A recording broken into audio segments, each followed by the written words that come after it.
নিউজিল্যান্ডে black wash হলো টাইগাররা, তৃতীয় টি-20 65 রানে জিতেছে কিউইরা।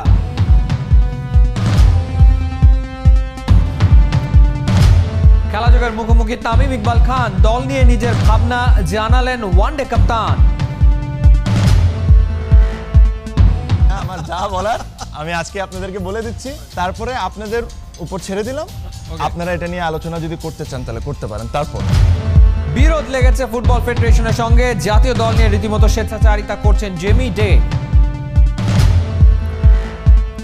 ফাহিম রহমান, ওয়ানডের পর টি-20 সিরিজেও ধবল ধোলাই হয়েছে বাংলাদেশ। অকল্যান্ডে শেষ ম্যাচটা 65 রানে হেরে গেছে টাইগাররা। দফায় দফায় বৃষ্টির কারণে ম্যাচ শুরু হতে 2.5 ঘন্টা লেগে গেল, তাই কাটা হলো 10 ওভার। 4 উইকেটে 141 তুলেছে স্বাগতিকরা। ক্যাচ মিসের খেসারত এ ম্যাচেও দিল টাইগাররা। ব্যাটিংয়ে নেমে হুড়মুড় করে ভেঙে পড়ে বাংলাদেশ। মাহদি হাসানের রিপোর্ট। অকল্যান্ডে বৃষ্টির কারণে ম্যাচের পরিধি কমে গিয়ে 10 ওভার। তবে সিরিজ জুড়েই ওই যে ক্যাচ মিস আর বাজে ফিল্ডিংয়ের পসরা, সেটার পরিধি কমল কই। ক্রিকেটে লক্ষ্যবার বলা সেই কথাটাই, ক্যাচ মিস তো ম্যাচ মিস। তার ওপর ইডেন পার্কের চাইতে ছোট বাউন্ডারির মাঠ আন্তর্জাতিক ক্রিকেটে দ্বিতীয়টা আর নেই। দুই ওপেনার মার্টিন গাপটিল আর ফিন অ্যালেন 60 বলের ম্যাচে প্রথম 34 বলে তুলেছেন 85 রান।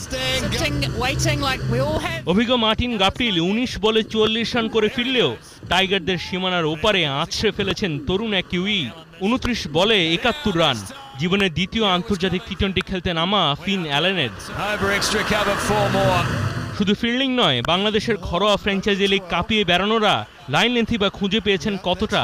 10 ওভারে 4 উইকেট হারিয়ে যে 140 রান তুলেছে নিউজিল্যান্ড, তার 128 রানই তো এসেছে বাউন্ডারি থেকে।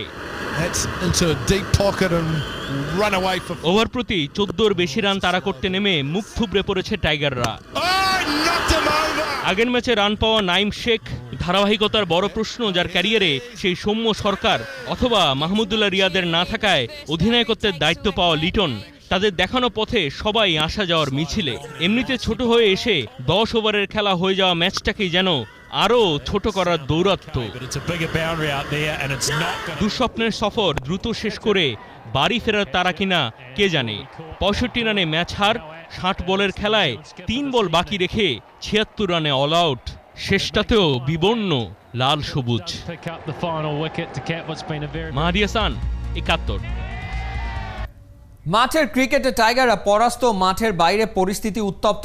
এমন সময়ে তামিম ইকবালের কাছে ঠিক কেমন লাগছে বাংলাদেশ দলের অধিনায়কত্ব? নিউজিল্যান্ডে টি-20 না খেলায় অনেকের মনেই জন্ম নিয়েছে নানা প্রশ্ন।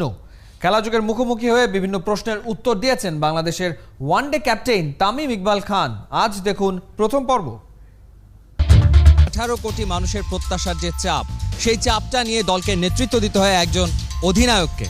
ঠিক এই মুহূর্তে যে 3 জন বাংলাদেশ দলকে নেতৃত্ব দিচ্ছেন, তাদের একজন বাংলাদেশের ওয়ানডে ক্যাপ্টেন তামিম ইকবাল খান এই মুহূর্তে আমাদের সাথে আলাপচারিতায় রয়েছেন। তামিম, আপনাকে স্বাগত জানাচ্ছি। তামিম ইকবাল, আপনি ওয়ানডে সিরিজ শেষ করলেন, এরপরে আপনি টি-20 সিরিজ তো খেললেন না এবং আপনি নিউজিল্যান্ডে যাওয়ার আগেই এই ছুটিটা বোর্ডের থেকে নিয়েছেন। বা অনেক আলোচনাতে শুনেছি যে বোর্ডের এক ধরনের মেসেজ তামিম ইকবালকে তারা আসলে টি-20 ক্রিকেটে চিন্তা করবে কিনা, নাম্বার 1 এটা একটা ব্যাপার ছিল।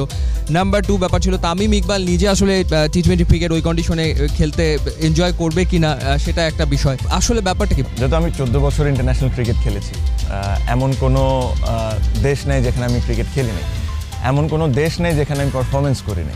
তো আমার কাছে মনে হয় না এটা খুব বেশি ফেয়ার আমাকে জিজ্ঞেস করা যে আমি ওই কন্ডিশনে সাকসেসফুল হব কি হব না, বা ওখানে খেলতে চাবো কি চাবো না। কোনো প্লেয়ার যদি একটা সিরিজ না খেলতে চায়, তার মানে এটা না যে টিমের মধ্যে গন্ডগোল বা সে ওই ফরম্যাট খেলতে চায় না বা এখানে কোনো একটা ইস্যু আছে। একটা প্লেয়ার একটা ফরম্যাট তার রেস্টের কারণে খেলতে না চাইতে পারে, তার কোনো পার্সোনাল ইস্যু থাকে, যেটা আমি বলেছি। সিরিজ মিস করা অথবা সিরিজ থেকে ব্রেক নেওয়া, it's a very common practice in international cricket. Cricket board আমাকে টি-20 খেলাতে চায় কি চায় না, এই ধরনের আমার কাছে আপাতত কোনো মেসেজ নেই, আমারও কোনো মেসেজ দেওয়া নেই। কারণ আমার কাছে মনে হয় if the team needs me and if I am able to deliver what the teams needs me, I should continue playing. যদি আমার কাছে কোনো দিন মনে হয় যে I have to concentrate on the other 2 formats to prolong my career, I will take that decision. আমি এমন একজন individual, I am not shy of taking any tough decision. মনে হয় কি না যে পূর্ণমেয়াদে অধিনায়কত্ব পাবার পরে প্রথম অ্যাওয়ে ট্যুরটা নিউজিল্যান্ডে খুবই ক্রুশিয়াল একটা কন্ডিশনে খেলতে হয়, কিছুটা কি মনে হয় যে খুব আর্লি হয়ে গেছে এরকম একটা? না, কারণ যখনই আপনি একটা টিমের ক্যাপ্টেন হবেন আপনার কাছে তো ওই অপশন থাকে না যে আপনি পিক অ্যান্ড চুজ করবেন যে আমি এটাতে ক্যাপ্টেন ওটাতে ক্যাপ্টেন না, আপনি you have to take it. এখন এমনও হইতে পারতো যে আমার ফার্স্ট সিরিজ নিউজিল্যান্ড, এইসব জায়গায় যদি আমরা ম্যাচ জিতে স্টার্ট করি একটা এই টিমের জন্য এর চেয়ে ভালো কোনো কিছু আর হইতে পারে না। স্পেশালি 2023 যদি আগে দেখেন যে আমাদের খুব বেশি কিন্তু ওয়ানডে ক্রিকেট নাই, প্রবাবলি আমরা আরও 20-25টা ওয়ানডে খেলবো 23-এর ওয়ার্ল্ড কাপের আগ পর্যন্ত। So every one day game is very very important because এখন পয়েন্ট সিস্টেমের একটা ব্যাপার স্যাপার আছে। 5000 ডট বল, হয়তো সেটা যদি আপনি অর্ধেকও রান করতে পারতেন আপনার স্ট্রাইক রেট হয়তো বা 105-এর উপর চলে যেত। মানে মাঝে মধ্যে একটু আফসোস হয় কিনা কোনো কারণে? না, আমার যা বলার আমি আজকে আপনাদেরকে বলে দিচ্ছি, তারপরে আপনাদের উপর ছেড়ে দিলাম। আপনারা এটা নিয়ে আলোচনা যদি করতে চান তাহলে করতে পারেন। তারপর আমি আপনাকে 2-3টা এক্সাম্পল দিই, ঠিক আছে? 2015-র আগে বাংলাদেশের 10 ওভার 3 উইকেট পড়ে যায়, খুবই কমন একটা জিনিস ছিল, হ্যাঁ ছিল। 2015-র পর থেকে জিনিসটা একটু আনকমন হয়ে গিয়েছে, হয় না যে তা বলছি না, কম হয়ে গিয়েছে। তাহলে তামিম 2015-র পর থেকে একটু ডিফারেন্টলি ব্যাটিং করা শুরু করছে। আমি যে কাজটা করতেছি it's a dirty work, I will never get appreciate for that. I will always get a criticism for that because it doesn't look good, there is a reason I do it. এই কনভারসেশনটার কারণে আসলে অনেকেই আগের Tamim ইকবালটাকে miss করে, এটা সত্য। আপনি কি মিস করেন কিনা? আপনি কি মিস করেন সেই তামিমকে? এক ফোঁটাও না। আচ্ছা, এটা নিয়ে অনেক আলোচনা হয়েছে যে আপনাকে কি এটা বলা হয়েছে, আপনাকে এটা না নিজের থেকে আপনি করেছেন। অবশ্যই আমাকে বলা হয়েছে, ইভেন আমি সেকেন্ড ওডিআইতে যখন ব্যাটিং করতেছিলাম when I scored 78 of 108 balls I got a message, Tamim, you should play the way you are going. দেশের ক্রিকেটের বর্তমান পরিস্থিতি, দলের পারফরম্যান্স, বিশ্বকাপের পরিকল্পনা, ঘরোয়া আসর, বোর্ডের সাথে ক্রিকেটারদের দূরত্ব সহ নানা প্রসঙ্গে খেলাযোগের সাথে খোলামেলা আলাপ করেছেন ওয়ানডে ক্যাপ্টেন তামিম ইকবাল খান। দেখতে চোখ রাখুন ৭১-এ।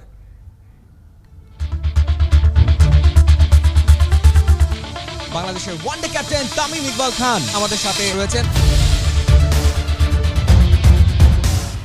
5000 ডট বল, মাঝে মধ্যে একটু আফসোস হয় কিনা? 9 ওডিআইতে 2টা সেঞ্চুরি 3টা 50, আপনি আর কি চান আমার কাছে? সাকিব আল হাসানের সাথে তামিম ইকবালের আগের সেই সুসম্পর্ক নেই। তখনও কিন্তু সমস্যা ছিল। এই দুজনের এত বন্ধুত্ব কেন? Then board president, you have to answer a lot of কিছু আননেসেসারি ইস্যুস আছে, দিস শুড বি স্টপ। আমাকে যদি এখন বলে যে একটা ফার্স্ট ক্লাস ম্যাচ খেলো, আমি খেলবো, সিম্পল অ্যাজ দ্যাট।